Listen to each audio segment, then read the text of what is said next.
आधुनिक भारत के इतिहास का पता यूरोपीय लोगों के भारत आगमन से लगाया जा सकता है। भारत और यूरोप के बीच व्यापार मार्ग लंबे और घुमावदार थे, जो ऑक्सस घाटी, सीरिया और मिस्र से होकर गुजरते थे। 1498 में वास्को डी गामा के कैप ऑफ गुड होप के माध्यम से एक नए समुद्री मार्ग की खोज के बाद व्यापार में वृद्धि हुई और कई व्यापारिक कंपनियां व्यापारिक केंद्र स्थापित करने के लिए भारत आईं। धीरे धीरे समकालीन काल की सभी यूरोपीय महाशक्तियां डच, अंग्रेजी, फ्रेंच, डेनिश आदि ने भारतीय उपमहाद्वीप के साथ अपने व्यापारिक संबंध स्थापित किए। पुर्तगालियों का भारत में आगमन। पुर्तगाली भारत में आने वाले पहले यूरोपीय थे और वे जाने वाले भी अंतिम थे। पुनर्जागरण की भावना साहसिक कार्य की अपनी मांग के साथ 15वीं शताब्दी में यूरोप को आकर्षित करती थी। इस समय के दौरान यूरोप ने जहाज निर्माण और नेविगेशन में महत्वपूर्ण सफलता हासिल की। नतीजतन पूरे यूरोप में पूर्व की बेरोजगार पहुंच के लिए साहसी समुद्री यात्राओं की तीव्र इच्छा थी। भारत के लिए एक समुद्री मार्ग की खोज। 7वीं शताब्दी में रोमन साम्राज्य के पतन के बाद अरबों ने मिस्र और फारस में अपना प्रभुत्व स्थापित किया। यूरोपीय लोगों और भारत के बीच सीधे संपर्क में कमी आई। मसालों के केलिको, रेशम और विभिन्न कीमती पत्थरों जैसे भारतीय वस्तुओं की आसान पहुंच बहुत प्रभावित हुई। 1453 में कॉन्स्टेंटिनोपल ऑटोमन तुर्कों के पास गिर गया और लाल सागर व्यापारिक मार्ग एक राज्य का एकाधिकार था जिसे इस्लामी शासकों ने जबरदस्त राजस्व अर्जित किया। अरबों ने भारत के भूमि मार्गों को भी नियंत्रित किया। यूरोप में पुनर्जागरण की 15वीं शताब्दी की भावना समृद्धि भी बढ़ी और इसके साथ प्राच्य विलासिता की वस्तुओं की मांग भी बढ़ी। पुर्तगाल के प्रिंस हेनरी, जिन्हें नेविगेटर ट्रीटी ऑफ टोरडेसिलस 1494 का उपनाम दिया गया था, पुर्तगाल और स्पेन के शासकों ने केप वर्ड द्वीप समूह के लगभग 1300 मील पश्चिम में अटलांटिक में एक काल्पनिक रेखा द्वारा उनके बीच गैर ईसाई दुनिया को विभाजित किया। पुर्तगाल रेखा के पूर्व में सब कुछ दावा कर सकता था और कब्जा कर सकता था, जबकि स्पेन पश्चिम में सब कुछ दावा कर सकता था। Vasco D gamma. मई 1498 में कालीकट में अब्दुल मजीद नाम के एक गुजराती पायलट के नेतृत्व में वास्को डी गामा कालीकट के शासक जमोरीन 1498 में भारत आया। अरब व्यापारी जिनका मालाबार तट पर लाभदायक व्यवसाय था, हिंद महासागर में भाग लेने वाले भारतीय अरब पूर्वी तट से अफ्रीकियों, चीनी और जावानीस ने मसालों के व्यापार के लिए पेड्रो अल्वारेज कैब्रल के साथ समझौता किया। बातचीत के बाद पुर्तगालियों ने कालीकट में एक कारखाना स्थापित किया, जहां वह सितंबर 1500 में पहुंचे। वास्को डी गामा ने कन्नानूर, कालीकट, केनानूर में एक व्यापारिक कारखाना स्थापित किया और कोचीन पुर्तगालियों का महत्वपूर्ण व्यापार केंद्र बन गया। Francisco de Almora. 1505 में पुर्तगाल के राजा फर्डिनैंड ने भारत में 3 साल का गवर्नर नियुक्त किया और उसे पुर्तगाली हितों की रक्षा के लिए पर्याप्त सेना प्रदान की। नवनियुक्त गवर्नर फ्रांसिस्को डी अल्मोडा को भारत में पुर्तगाली स्थिति को मजबूत करने और अदन, ओरमुज और मलक्का पर विजय प्राप्त करने करके मुस्लिम व्यापार को नष्ट करने का काम सौंपा गया था। 1507 में द्वीप के तट पर एक नौसैनिक कार्रवाई में संयुक्त मिस्र और गुजरात नौसेनाओं द्वारा पुर्तगाली स्क्वाड्रन को पीटा गया था और अल्मेडा का बेटा मारा गया था। अगले वर्ष अल्मेडा ने दोनों नौसेनाओं का सफाया करके अपनी हार का बदला लिया। अल्मेडा का सपना पुर्तगालियों के लिए हिंद महासागर पर शासन करना था। ब्लू वाटर पॉलिसी उनकी नीति थी। अल्मोडा की मृत्यु के समय भारत के पुर्तगाली गवर्नर के रूप में पदभार संभालने वाले अल्बुकर्क पूर्व में पुर्तगाली अधिकारों के सच्चे निर्माता थे। एक मिशन जिसे उन्होंने अपनी मृत्यु से पहले समाप्त कर दिया था। समुद्र के सभी निकासों को नियंत्रित करने वाले गढ़ बनाकर उन्होंने हिंद महासागर पर पुर्तगाल के रणनीतिक नियंत्रण को सुनिश्चित किया।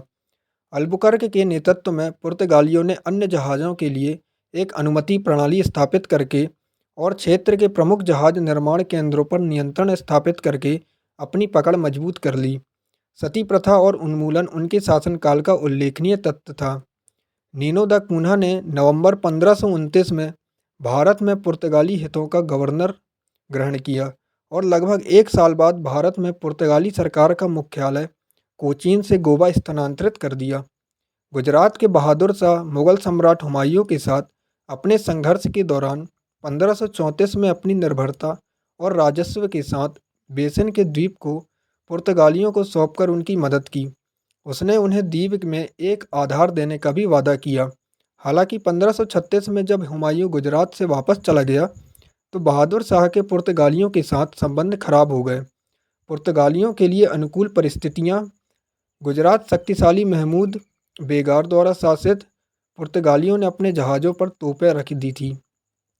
पुर्तगाली राज्य गोवा के आसपास 60 मील के तट पर पुर्तगालियों ने सैन थोम चेन्नई में और नागपट्टिनम तमिलनाडु में पूर्वी तट पर सैन्य चौकियां और बस्तियां स्थापित की। 1570 में गोवा और दक्कन के सुल्तानों के बीच संधियों पर हस्ताक्षर किए गए थे। विजयनगर और दक्कन के सुल्तानों के बीच, दक्कन और मुगलों के बीच और मुगलों और मराठों के बीच शक्ति संतुलन के लिए लगातार होने वाली लड़ाइयों में पुर्तगालियों की हमेशा भूमिका रही। भारत में पुर्तगाली प्रशासन वेदोर द फ्रेजेंडा राजस्व और कार्गो और बेड़े के प्रेषण के लिए जिम्मेदार है। पुर्तगालियों की धार्मिक नीति, पहला मुसलमानों के प्रति असहिष्णुता और दूसरा ईसाई धर्म को बढ़ावा देने के लिए उत्साह।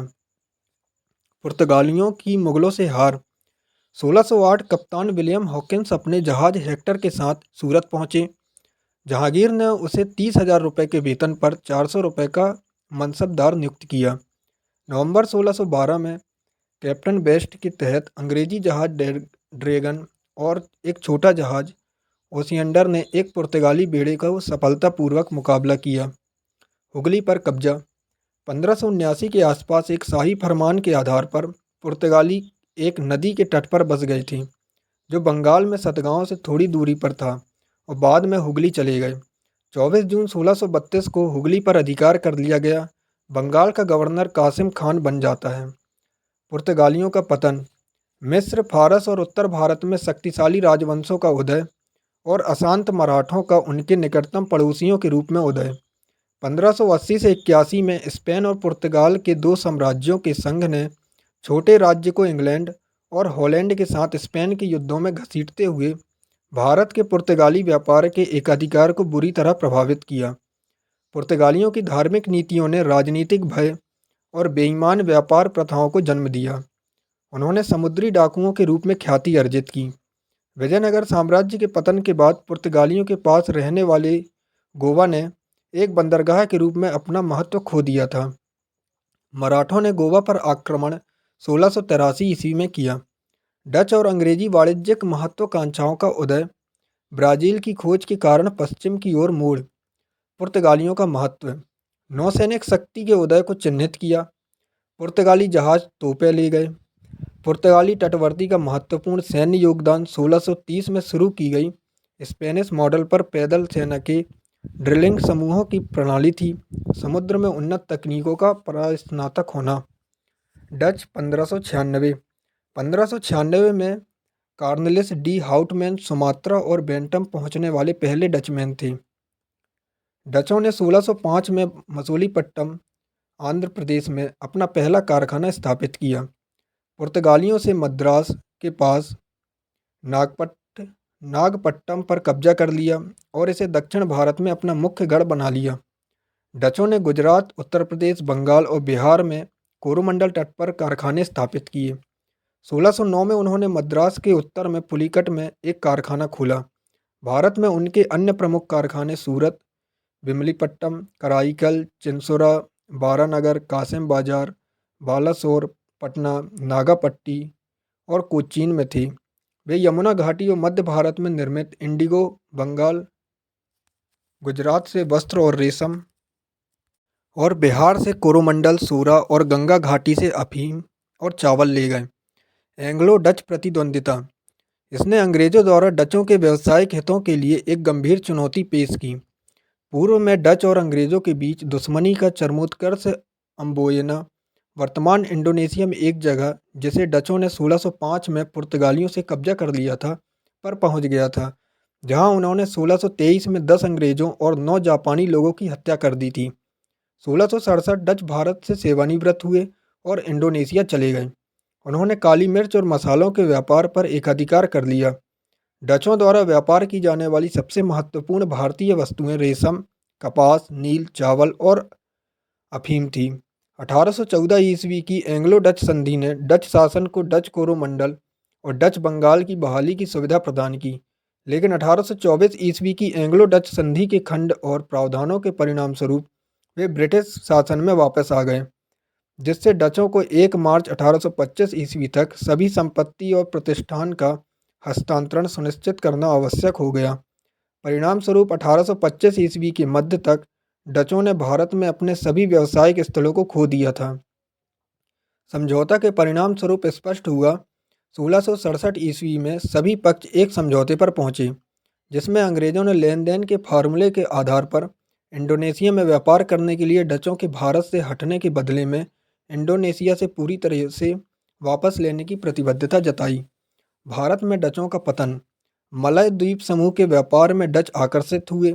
तीसरा एंग्लो डच युद्ध 1672 से 74, सूरत और नए अंग्रेजी शहर बम्बई के बीच संबंध बाधित हो गए, जिसके परिणामस्वरूप डच सेना ने बंगाल की खाड़ी में 3 अंग्रेजी जहाज़ों पर कब्जा कर लिया। अंग्रेजी प्रतिशोध के परिणामस्वरूप हुगली की लड़ाई नवंबर 1759 में डचों की हार हुई, जिससे भारत में डचों की महत्वाकांक्षा समाप्त हो गई। उनकी चिंता व्यापार थी। वाणिज्यिक रुचि इंडोनेशिया के स्पाइस द्वीप समूह में है। बेदारा का युद्ध 1759 में अंग्रेजों ने डचों को हराया। अंग्रेज 1599, 1580 में फ्रांसिस ड्रेक की दुनिया भर की यात्रा और 1588 में स्पेनिश आर्मडा पर अंग्रेजी की जीत।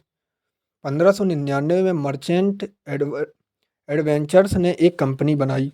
31 दिसंबर 1600 को महारानी एलिजाबेथ प्रथम ने governor and company of merchants of London trading in the east Indies नाम की कंपनी के लिए अनन्य व्यापारिक अधिकारों वाला एक चार्टर जारी किया। पश्चिम और दक्षिण में तलहटी। 1611 में अंग्रेजों ने भारत के दक्षिण पूर्वी तट पर मसूलीपट्टनम में व्यापार करना शुरू किया और बाद में 1616 में एक कारखाना स्थापित किया। थॉमस एडवर्ड 1613 के अधीन सूरत में एक कारखाना स्थापित किया। 1615 में सर थॉमस रो जहांगीर के दरबार में जेम्स प्रथम के मान्यता प्राप्त राजदूत के रूप में आए। आगरा, अहमदाबाद और भड़ौच में कारखाने लगाने की अनुमति प्राप्त की।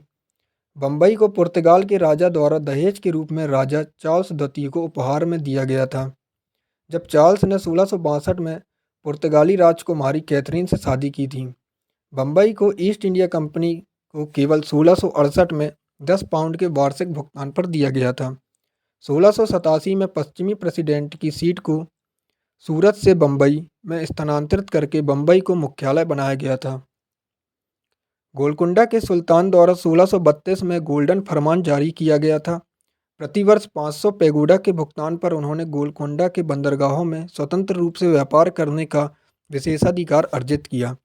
ब्रिटिश व्यापारी फ्रांसिस डे 1639 में चंद्रगिरी के शासक से मद्रास में एक गढ़वाले कारखाने के निर्माण की अनुमति प्राप्त की, जो बाद में फोर्ट सेंट जॉर्ज बन गया और मसूलीपट्टनम को दक्षिण भारत में अंग्रेजी बस्तियों के मुख्यालय के रूप में बदल दिया।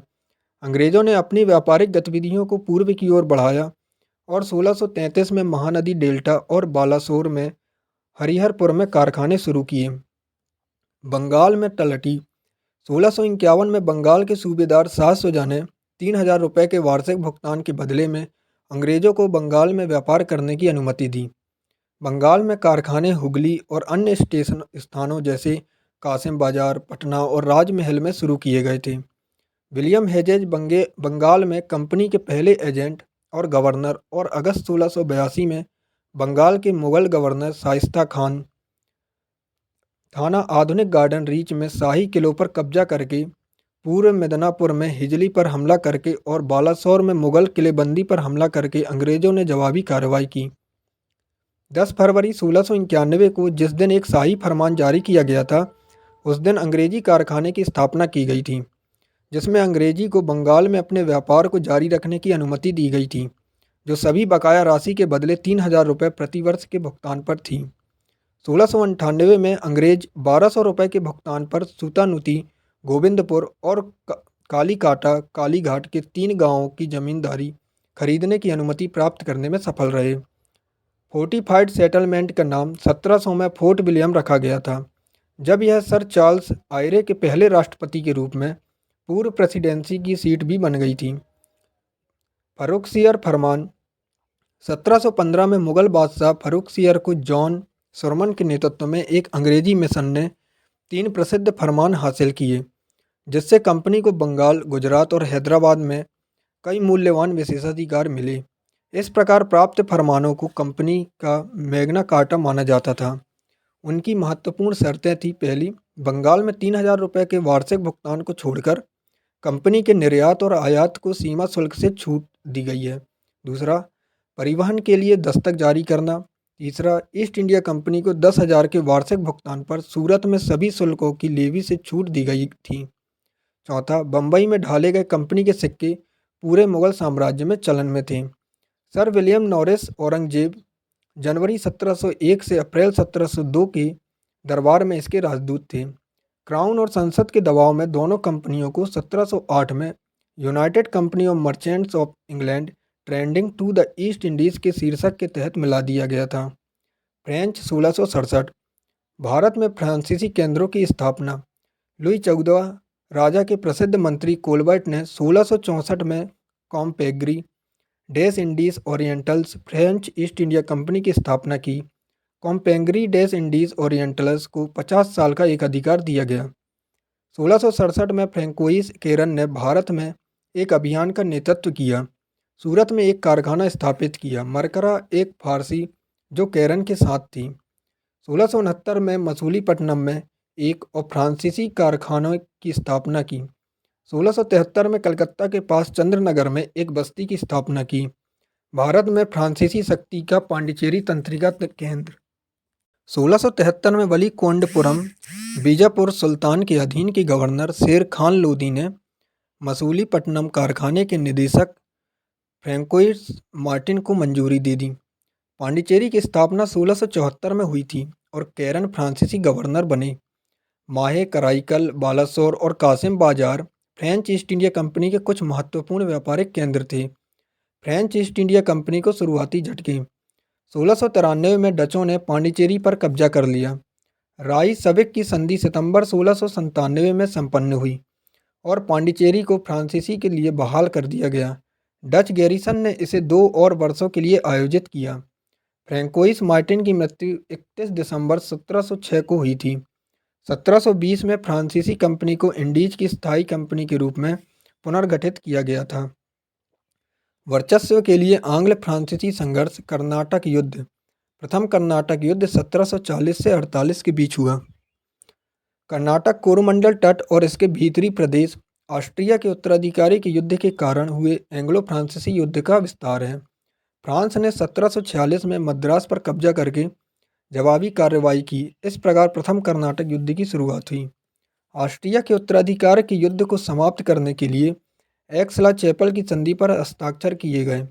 मद्रास को वापस अंग्रेजों को सौंप दिया गया। फ्रांसीसियों को उत्तरी अमेरिका में अपना क्षेत्र मिल गया। प्रथम कर्नाटक युद्ध का अडयार नदी के तट पर सेंट थॉम मद्रास में की लड़ाई के लिए याद किया जाता है, जो फ्रांसीसी सेना और कर्नाटक के नवाब अनवर उद्दीन की सेनाओं के बीच लड़ी गई थी, जिसे अंग्रेज मदद की अपील की।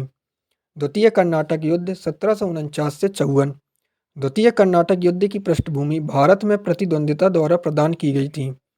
1748 में हैदराबाद के स्वतंत्र साम्राज्य के संस्थापक निजाम उल मुल्क की मृत्यु और कर्नाटक के नवाब दोस्त अली के दामाद चंदा साहब की रिहाई से यह अवसर मिला। फ्रांसीसियों ने क्रमशः दक्कन और कर्नाटक में मुजफ्फर जंग और चंदा साहब के दावों का समर्थन किया, जबकि अंग्रेजों ने नासिर जंग और अनवर उद्दीन का पक्ष लिया। मुजफ्फर जंग, चंदा साहब और फ्रांसीसियों की संयुक्त सेना ने 1749 में अंबुर की लड़ाई में अनवरुद्दीन को हराया और मार डाला। मुजफ्फर जंग दक्कन का सूबेदार बन गया और डुप्लेक्स को कृष्णा नदी के दक्षिण में सभी मुगल क्षेत्रों का गवर्नर नियुक्त किया गया। अगस्त 1751 में केवल 210 आदमियों के बल के साथ रॉबर्ट क्लाइव ने हमला किया और आरकोट पर कब्जा कर लिया। तृतीय कर्नाटक युद्ध 1758 से 63। 1758 में काउंट डी लेली के तहत फ्रांसीसी सेना ने 1758 में सेंट डेविड और विजयनगरम के अंग्रेजी किलों पर कब्जा कर लिया। वाडिवास का युद्ध कर्नाटक के तीसरे युद्ध की निर्णायक लड़ाई 22 जनवरी 1760 को तमिलनाडु के वाडिवास या वंदावासी में अंग्रेजों ने जीती थी। पेरिस की सं पेरिस की शांति की संधि 1763 ने भारत के फ्रांसीसी कारखानों को पुनर्स्थापित किया। 1759 में बेदारा की लड़ाई में डच पहले ही हार चुके थे। वाडिवास की जीत ने अंग्रेजी ईस्ट इंडिया कंपनी को भारत में कोई यूरोपीय प्रतिद्वंदी नहीं छोड़ा। अंग्रेजों की सफलता और फ्रांस की असफलता के कारण अंग्रेजी कंपनी एक निजी उद्यम थी। इस पर कम सरकारी नियंत्रण के साथ फ्रांसीसी कंपनी दूसरी ओर राज्य की चिंता थी। इसे फ्रांसीसी सरकार द्वारा नियंत्रित और विनियमित किया गया था। अंग्रेजी नौसेना फ्रांसीसी नौसेना से श्रेष्ठ थी। अंग्रेजों के पास 3 महत्वपूर्ण स्थान थे, कलकत्ता, बम्बई और मद्रास, जबकि फ्रांसीसी के पास केवल पांडिचेरी था। फ्रांसीसियों ने क्षेत्रीय महत्वाकांक्षा के लिए अपने व्यावसायिक हितों को गौण कर लिया, जिससे फ्रांसीसी कंपनी को धन की कमी हो गई। ब्रिटिश खेमे में सेनापतियों की श्रेष्ठता। द डेन्स 1620 उन्होंने भारत के पूर्वी तट पर तंजौर के पास ट्रांक्यूबार में एक कारखाने की स्थापना की। उनकी मुख्य बस्ती कलकत्ता के पास श्रीरामपुर में थी। अंग्रेज अन्य यूरोपीय शक्तियों के विरुद्ध क्यों सफल हुए? व्यापारिक कंपनियों की संरचना और प्रकृति। अंग्रेजी ईस्ट इंडिया कंपनी निदेशक मंडल द्वारा नियंत्रित होती थी, जिसके सदस्य सालाना चुने जाते थे। ब्रिटेन की शाही नौसेना न केवल सबसे बड़ी थी, यह अपने समय का सबसे उन्नत था। ट्राफलगर में स्पेनिश आर्माडा और फ्रेंच के खिलाफ जीत ने रॉयल नेवी को यूरोपीय नौसैनिक बलों के शिखर पर खड़ा कर दिया था। औद्योगिक क्रांति अन्य यूरोपीय देशों में देर से पहुंची, जिसने इंग्लैंड को अपना आधिपत्य बनाए रखने में मदद की। ब्रिटिश सैनिकों को बहुत अनुशासित और अच्छी तरह से प्रशिक्षित किया जाता था। स्थिर सरकार, धर्म के लिए कम उत्साह। दुनिया का पहला केंद्रीय bank, bank of England, Britain ने पराजित प्रतिद्वंदी देशों पर एक सभ्य वापसी का वादा करने के लिए मुद्रा बाजारों में सरकारी ऋण बेचने के लिए स्थापित किया था।